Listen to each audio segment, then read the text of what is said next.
Magandang araw mga kalagahin ng vlogs. Ito nga po pala yung kaganapan guys, kagabi. ito ang ating ika-6 na area. Dahil umuulan for today is ano lang kami, Batak, kasama lang kami ni Madam sa Batak. Wala tayong extra na ngayon sa Butag Pier kasi umuulan po. Tsaka sobrang busy din kanina, so hindi na asikaso yung mga ano sa nadadalhin. Siguro bukas po or sa susunod na araw. Ay busy na naman pala bukas. Ayan, kasalukuyan tayong naglalakad sa ilalim ng madilim na gabi. Medyo malapit na tayo sa bangka.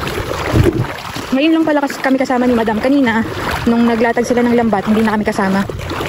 Nakatulog ako kasi petsa na kasi medyo napagod yung mata ko sa pag-edit.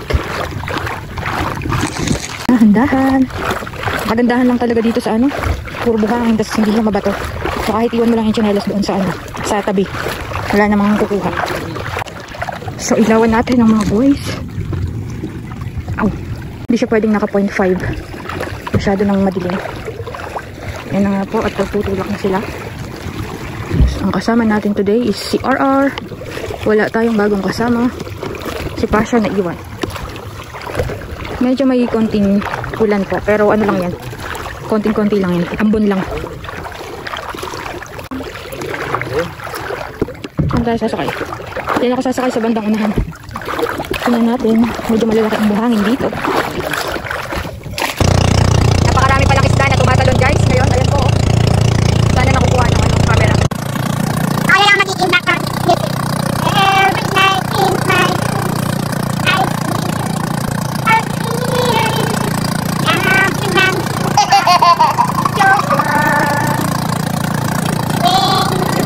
Ayan po at nagsinyalis na nagbabadyang. Patayin mo na ang makina.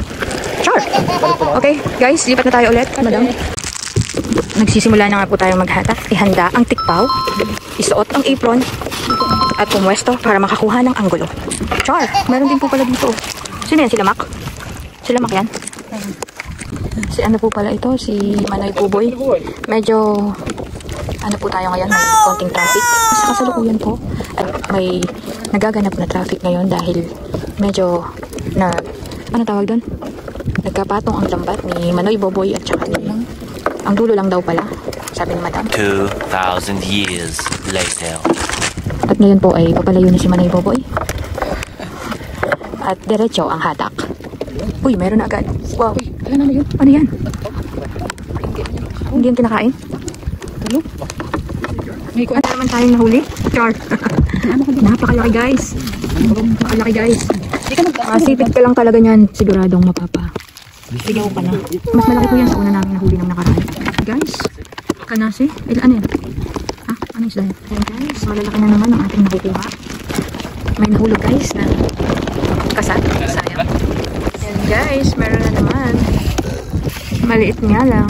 Okay, tapos na guys. Bawi tayo bukas. So, sa ngayon, may pang pulutan muna tayo. Wala muna tayo pang alam guys. Dahil lang huli ay operasin ako. Pauwi na tayo guys. Hindi na naman po tayo na zero.